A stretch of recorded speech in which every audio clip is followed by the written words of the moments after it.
हम मीनू झा प्रणाम करे छी समस्त मिथिलावासी के। आई हम एकटा और चौड़चन पावन के गीत गाबो जा रहल छी। रचनाकार श्री सुरेंद्र झा शिवेंद्र जी छथिन। बहुत बहुत धन्यवाद भाई साहब अपने के और समस्त मिथिलावासी के चौठी चंद्र के बहुत बहुत शुभकामना। धन्यवाद। जय मिथिला, जय मैथिली।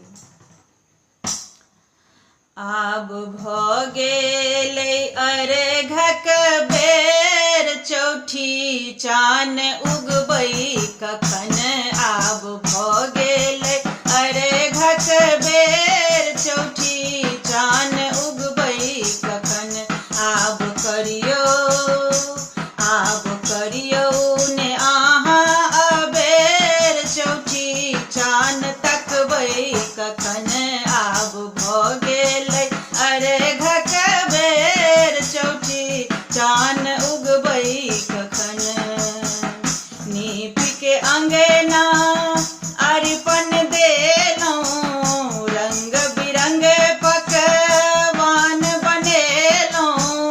नीपि के अंगना अरिपन देलौं, रंग बिरंग पकवान बनेलौं।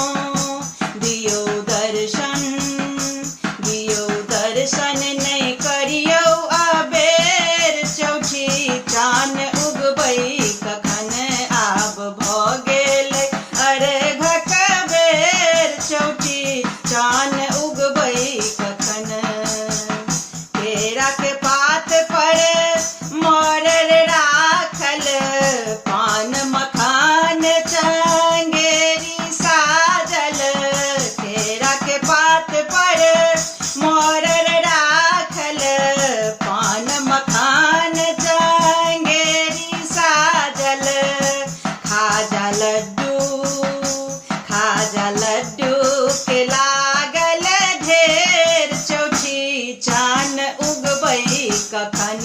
आब भ गेलै अर्घक बेर, चौठी चान उगबै कखन। विपत्ति अन्हरिया आब हटबियौ, रोहिणी संगे अंगना अबियौ।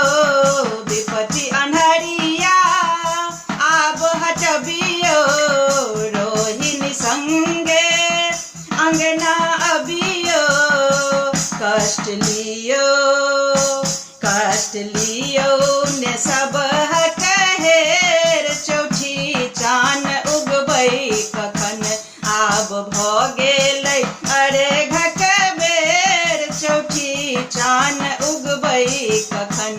आब करियौ ने अहाँ अबेर, चौठी चान तकबै कखन।